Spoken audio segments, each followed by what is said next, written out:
आज अपन बात करेंगे पॉलिटिकल साइंस में राजनीतिक अर्थशास्त्र उपागम की, political economic theory. Political economic theory UGC net के सिलेबस में, यूजीसी नेट का जो सिलेबस है इसमें यूनिट 4 में है। यूनिट 4 में ये टॉपिक दिया गया है। इसमें राजनीतिक अर्थशास्त्र उपागम को अपन ने देखा था लास्ट वीडियोज में कि दो भागों में विभाजित किया है, एक तो ट्रेडिशनल थ्योरी के रूप में और एक मॉडर्नाइजेशन थ्योरी के रूप में। ट्रेडिशनल थ्योरी की अपन बात करें तो उसमें डेविड रिकार्डो, एडम स्मिथ और माल्थस के सिद्धांत को अपन ने देखा था। आज अपन आधुनिक उपागमों में बात करेंगे।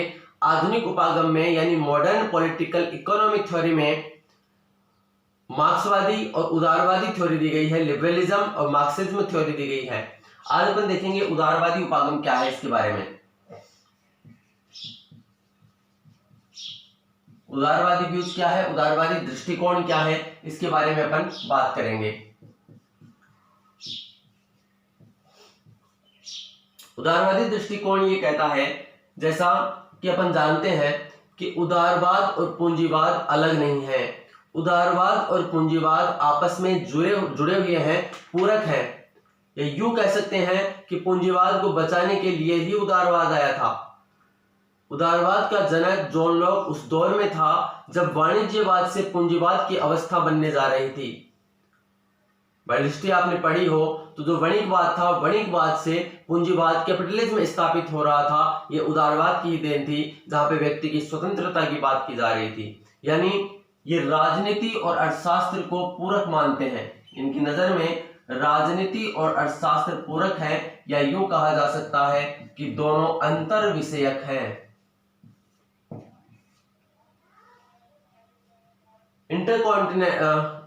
अंतर विषयक है, यानी अंत अनुशासनात्मक अध्ययन पढ़ा था अपन ने,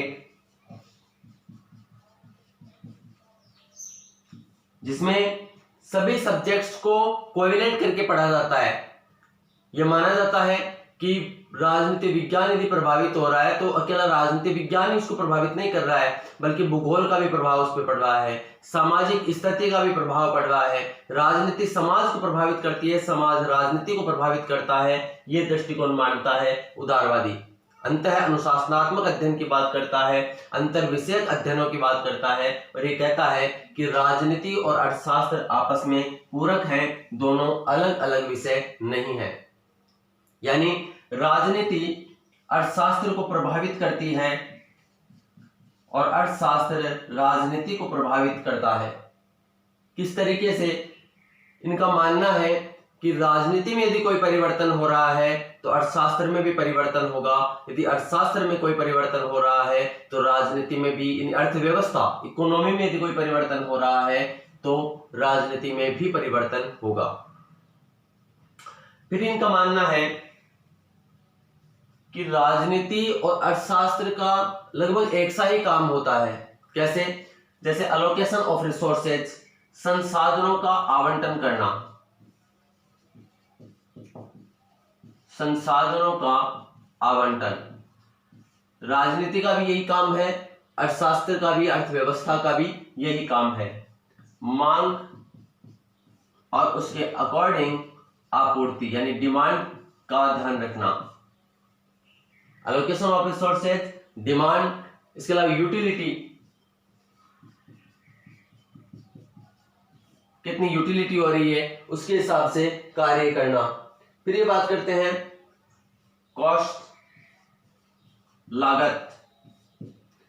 तो राजनीति और अर्थशास्त्र आपस में एक तो इस तरीके से जुड़े हुए हैं कि दोनों के कार्य समान हैं।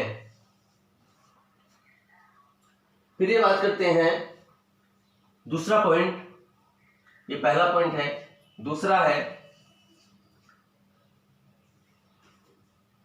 अर्थशास्त्र के मॉडल, इकोनॉमी के मॉडल पॉलिटिकल में काम में लिए जाते हैं और पॉलिटिकल के मॉडल इकोनॉमी में काम में लिए जाते हैं। कैसे? जैसे गेम थ्योरी, जैसे इनपुट आउटपुट थ्योरी, ये इकोनॉमी में भी काम में ली जाती है, तो पॉलिटिकल को भी इनमें समझने में काम में लिया जाता है। तो दूसरा इनका मानना है कि मॉडल जो है प्रतिमान है,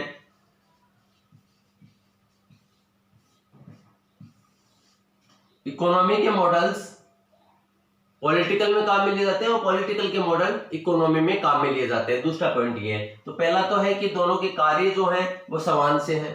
दूसरा पॉइंट है कि इनके मॉडल एक जगह से दूसरी जगह पे काम में लिए जाते हैं। एग्जाम्पल देते हैं ये से इनपुट आउटपुट थ्योरी, आगत निर्गत सिद्धांत,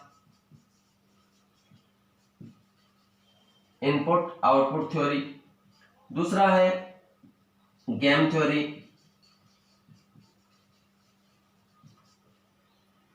तीसरे पॉइंट में ये कहते हैं कि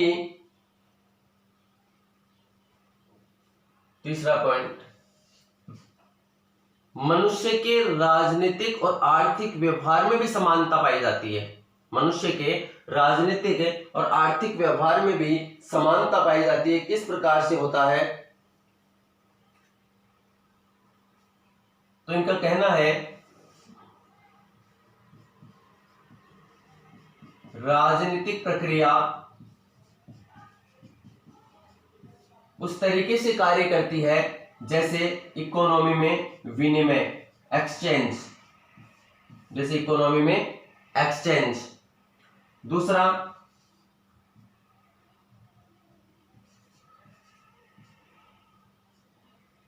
जैसे इलेक्शन होता है वो मार्केट है, इलेक्शन मार्केट की तरह कार्य करते हैं।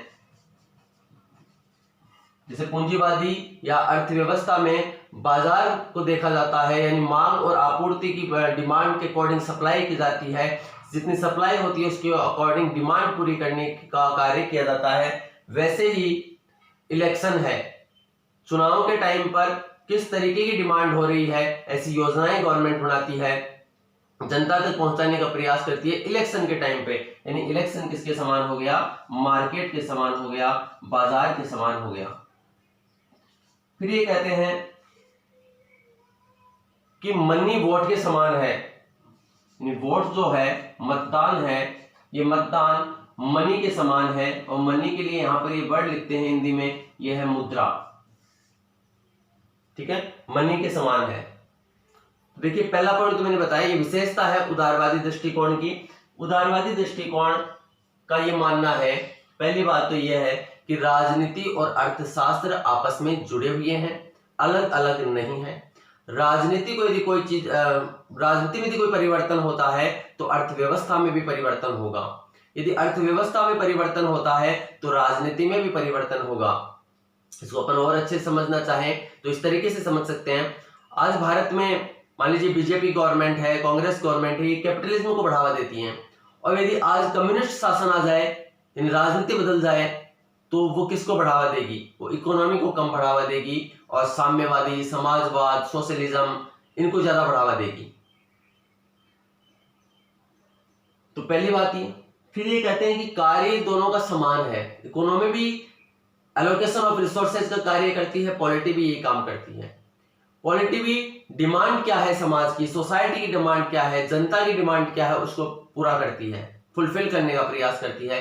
इकोनॉमी भी यही कार्य करती है कि डिमांड कितनी है उसको फुलफिल करने का प्रयास करती है। कितनी किस तरीके से यूटिलिटी करनी है ये कार्य करते हैं दोनों ही। कॉस्ट का ध्यान रखते हैं, लागतों का ध्यान रखते हैं, दोनों ही लागत बचाने का प्रयास करते हैं, अपने बजट को इंक्रीज करने का प्रयास करते हैं कि कम लागत में ज्यादा क्वालिटेटिव कार्य हो जाए। फिर अगला पॉइंट है मॉडल्स का। इकोनॉमी के मॉडल पॉलिटी में काम में लिए जाते हैं, पॉलिटी के मॉडल इकोनॉमी में काम में लिए जाते हैं। एग्जाम्पल दिया जाता है input output theory, game theory. अगला पॉइंट है इकोनॉमी, राजनीति वैसे ही कार्य करती है जैसे इकोनॉमी कार्य करती है। जैसे राजनीतिक प्रक्रिया एक्सचेंज के समान है, विनिमय के समान है, इलेक्शन मार्केट के समान है और वोट मुद्रा के समान है। ये बातें इनके द्वारा यहां पे बताई जाती हैं। फिर अपन आगे देखें इसमें।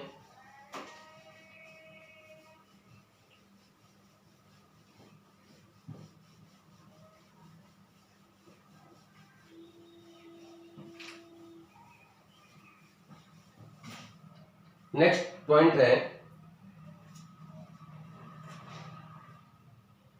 राजनीति का जो सरोकार है वो कुछ समस्याओं से है, राजनीतिक समस्याओं से है। जो क्या है? यही संसाधनों का आवंटन, समाज कल्याण। अब ये जो संसाधनों का आवंटन है, समाज कल्याण है, ये पैसे से होगा, बिना पैसे के नहीं होता है। यानी इसके लिए क्या करना पड़ेगा, वित्त व्यवस्था का अरेंजमेंट करना पड़ेगा, बजट बनाना पड़ेगा। और जब इतने कार्य किए जाते हैं तो आप समझिए कि ये इकोनॉमी के द्वारा ही किए जाते हैं। तो इनका कहना है कि राजनीति का सरोकार जिन कार्यों से है उनकी पूर्ति के लिए इकोनॉमी, अर्थव्यवस्था पर ध्यान देना आवश्यक हो जाता है। अब कुछ थिंकर्स को देख लेते हैं अपन। राजनीतिक अर्थशास्त्र उपागम में उदारवादी दृष्टिकोण में कौन कौन से महत्वपूर्ण थिंकर हैं। चार्ल्स लिंडब्लॉम, इसकी बुक का नाम याद रखिएगा। नेक्स्ट वीडियो में मैं आपको बिल्कुल छोटा सा वीडियो होगा, उसमें उदारवादी दृष्टिकोण के कौन कौन से विचारक हैं और उनकी बुक्स के नाम लिख दूंगा उसके आगे ही। चार्ल्स लिंडब्लॉम, इनकी बुक है politics and economy.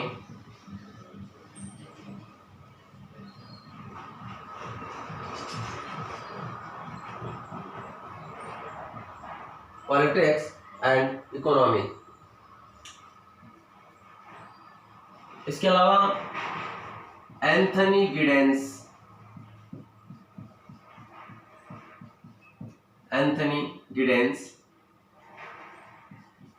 J Buchanan,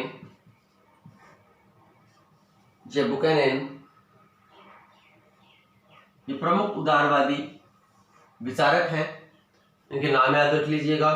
इनके अलावा एक बुक है इग्नू की, तुलनात्मक राजनीति में, उसमें टॉपिक दिया हुआ है राजनीतिक अर्थशास्त्र उपागम। उसमें बहुत सारे कुछ थिंकर्स के नाम दिए गए हैं जो बुक्स में नहीं मिल पा रहे हैं। उन थिंकर्स को और उनकी बुक का नाम मैं आपको एक वीडियो बना दूंगा, छोटा सा नेक्स्ट वीडियो, वो 1-2 मिनट का होएगा। उसके अंदर उन बुक्स के नाम दे दूंगा मैं कि कब उनकी बुक आई थी, कौन कौन से थिंकर्स वो थे। Lot of thanks for discussion. Next video में मैं मार्क्सिज्म दृष्टिकोण के बारे में अपन बात करेंगे। ये उदारवादी दृष्टिकोण था आधुनिक उपागमों में। Lot of thanks.